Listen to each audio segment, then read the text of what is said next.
증인이 이곳에 나와서 체포라는 말을 쓴 적이 없다라고 하는 구체적인 단어를 가지고 사령관의 어떤 빠져나갈 수 있는 여러 가지 장치들을 이야기해주는 동안 피청구인 윤석열과 여인영 전 사령관은 김대우 증인을 내쳐서라도 본인들이 살 궁리를 하고 있는 거예요.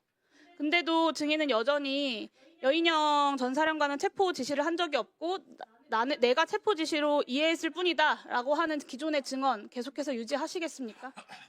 예, 수사조정과장입니다. 네, 아까 존경하는 민홍철 의원님 질의 과정에서 국회로 가라라고 이제 조사본부에 이야기를 했고 동시에 이제 현장 가면 방첩사 수사관들이 있을 테니 같이 임무 수행을 하라. 네. 그리고 그 임무에 14명 체포도 포함된다라고 인식하고 있었다라고 답변을 하셨죠? 예, 맞습니다. 네. 그리고 경찰에게도 인원을 요청하셨고요. 예, 맞습니다. 네. 그러니까 거기서 만난 그러니까 국회 앞에서 만나는 방첩사 조사본부 경찰이 체포 작전을 포함한 임무를 수행한다고 인식하고 있으셨던 거죠? 예, 맞습니다. 네. 12월 3일 밤에 이현일 국수본 수사기획과장과 몇 차례 통화를 하셨습니다. 맞죠? 예, 맞습니다. 네, 12월 3일 23시 52분에 이현일 국수본 수사기획과장과의 통화에서 방첩사, 경찰, 군사경찰을 한 팀으로 체포조 편성해야 되니 되는 대로 경찰을 국회로 보내달라. 이재명, 한동훈 체포조다라고 요청하신 바 있습니까? 예, 그렇습니다. 네. 그런데 증인과 통화했던 이현일 계장은 방첩사에서 국회 쪽으로 출동을 가는데 체포 인력이 온다. 현장이 혼란스러우니까 길 안내를 위한 인력이 필요하다라는 요청을 받았다고 증언을 합니다. 이 증언이 증인이 한 말과 정확히 일치합니까?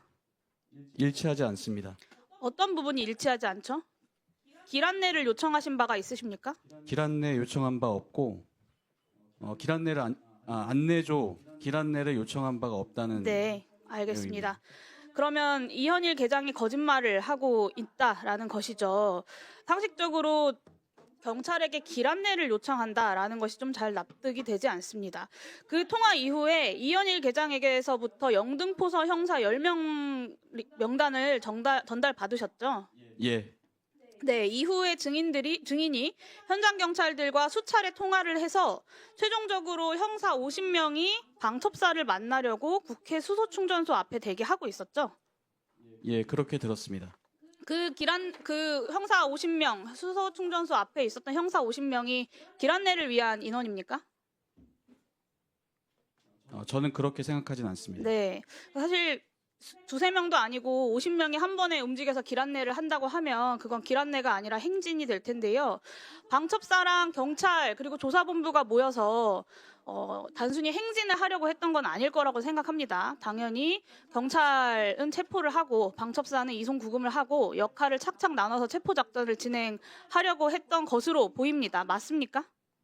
예, 그렇게 생각합니다. 네, 감사합니다. 김대우 증인 앞으로 좀 나와주시겠어요? 네, 저 죄송하지만 저쪽으로 좀 나와주세요.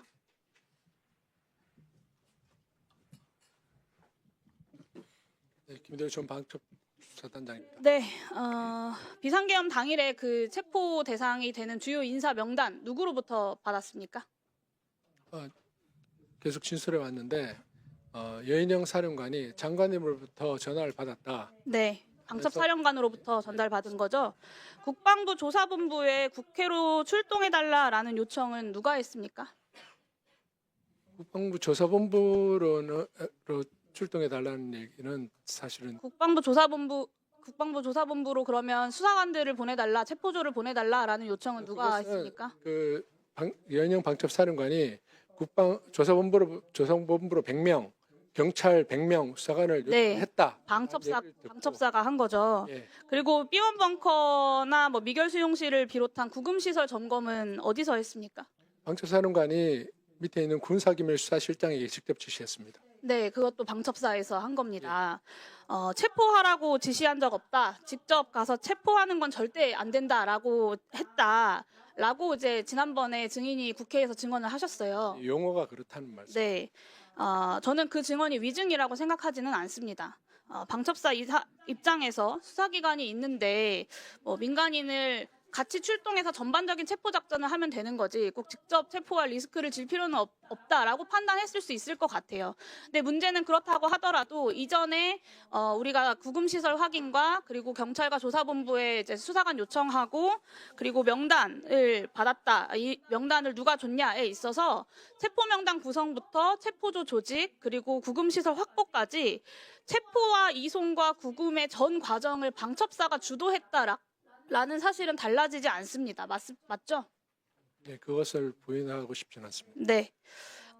증인 혹시 헌법재판소 9차 변론 보셨습니까? 못 봤습니다. 네. 그 화면을 보시면 넘겨주세요. 네. 이게 피청구인 윤석열 측에서 변론을 하면서 제시한 화면입니다. 보시면 여인영 사령관은 집중하라고 지시하였을 뿐이고 이것을 김대우가 부하들에게 집중해서 체포하라라고 지시한 거다. 그러니까 여인영이 체포하라고 한 것이 아니라 김대우가 한 거다. 이게 피청구인 윤석열 측의 변론입니다. 증인이 이곳에 나와서 체포라는 말을 쓴 적이 없다라고 하는 구체적인 단어를 가지고 사령관의 어떤 빠져나갈 수 있는 여러 가지 장치들을 이야기해주는 동안 피청구인 윤석열과 여인영 전 사령관은 김대우 증인을 내쳐서라도 본인들이 살 궁리를 하고 있는 거예요. 근데도 증인은 여전히 여인영 전 사령관은 체포 지시를 한 적이 없고 내가 체포 지시로 이해했을 뿐이다라고 하는 기존의 증언 계속해서 유지하시겠습니까? 제가 분명히 지시받은 것은 잡아서 수방사로 이송시켜라라는 지시였고 지금 그거에 대해서 이해하시는 것은 의원님께서 이해하시는 부분은 또 그게 맞을 수 있다고 생각이 듭니다. 전반적인 예, 체포 작전을 방첩사가 주도했다. 그 여인영 사령관이 잡아서라는 의미가 그 체포가 있는지 없는지 그것을 제가 여인영 사령관의 생각과 판단이었기 때문에 그걸 정확하게 제가 짚을 수는 없을 것 같은데 제가 한 말씀 드리자면 그 당시 상황에 위급한 상황에서 제가 어떤 여러 가지 모호한 지시를 했습니다. 체포가 아니다. 체포해서는 안 된다. 우리는 이송만 하는 것이다. 그리고 이송만 해서 단순히 대기만 일단 먼저 해라라는 여러 가지 지시들이 어쩌면 그 출동한 수사관들을 보호하기 위해서 어떤 다칠 걸 우려해서 네. 할 수 있었던 어떻게 보면 복정과 항명의 경계선을 오가면서 취할 수 있었던 최선의 조치였다는 말씀을 그 드리고 싶습니다. 증언이 저는 거짓말이라고 생각하진 않지만 그 증언이 사실이라고 한다 하더라도 방첩사가 정치인 체포 작전을 총괄하고 주도했다라고 하는 사실은 변하지 않는다라고 말씀드렸고 아까 제가 좀 전에 질의할 때 그렇게 생각한다라고 답변을 하셨잖아요. 네, 뭐 그 정치인을 체포한다는 용어 자체가 좀 그랬고 저는 명단 자체가 계엄 사범으로 인식을 했었습니다. 체포해서 국회 기능을 마비시키는 것은 그것 자체로가 중차대한 북한 문란이고 내란죄 구성의 핵심입니다. 이 과정에서 체포 작전의 책임자는 내란의 주모임사자 사과를 받을 수밖에 없는 거고 여인영 사령관과 역사가 보이는 계속해서 국민에게 책임을 넘기라고 하고 있는 거예요.